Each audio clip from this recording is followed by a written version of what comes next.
Hello साथीहरू, स्वागत छ फेरि पनि मेरो मिनी ब्लगमा। आज चाहिँ छु म बाख्राको खोरमा। बाख्राको खोरदेखि चाहिँ हजुरहरूलाई मैले स्वागत गरेँ मिनी ब्लगमा। साथीहरू, यस्तो चिल्लो चिल्लो बाख्रा कसको छ? मेरो छ।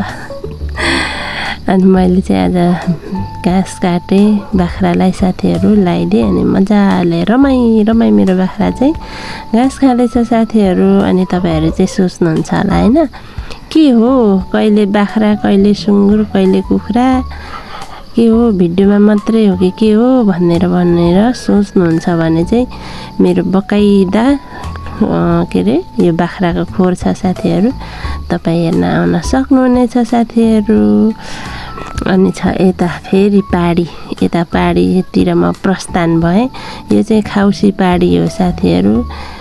अनि यो चाहिँ मिठो मिठो मात्रै खान्छ।